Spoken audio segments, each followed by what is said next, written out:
10 Keys to Staying Empowered in a Power Struggle is my little way of saying, hey, take your power back, and here's some ways to do that.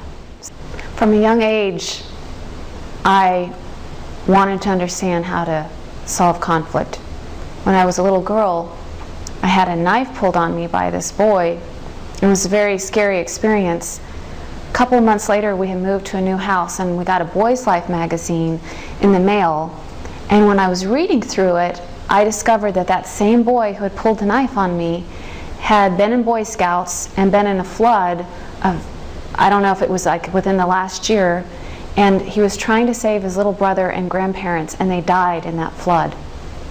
And it was this profound moment of realizing that there was something else underlying that aggressive act. In college, I studied international affairs, political science, looking at conflict at a big scale. I had studied communications, and then went to graduate school for marriage and family therapy and counseling educational psychology.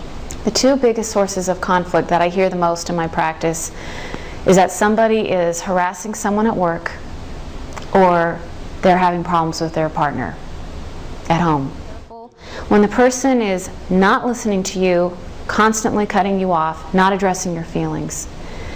Maybe they are questioning your mental sanity, and they're just saying to you, oh, well, you're touched or something. That is, now we're going into abuse, and it's not acceptable, it's not okay. Oftentimes we are so caught up in our image and what we look like to people and who we are, that we oftentimes lose who we are inside.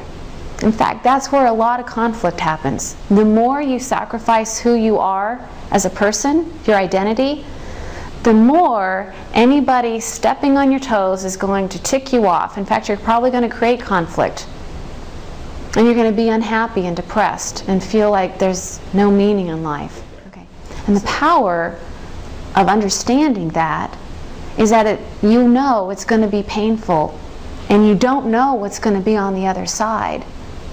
But I guarantee you the other side is healthier, it's real, it's refreshing, and you're thankful once you've gotten there.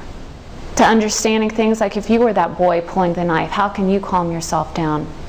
And it's short, it's easy. I've had a lot of great feedback from people. So some of my clients who are using it, there's couples that have used it, where they both have read it, and now they have a language, a common language that they can point to and address and say, okay, this is the problem, this is what happened. There's also organizations that use it. It's great for to improve your team building, or at least as an added asset to team building, sales, management, your customer service, and anybody who's working with people can get something out of this book. You can lessen the conflict in your life. Maybe make the rat race a little less competitive.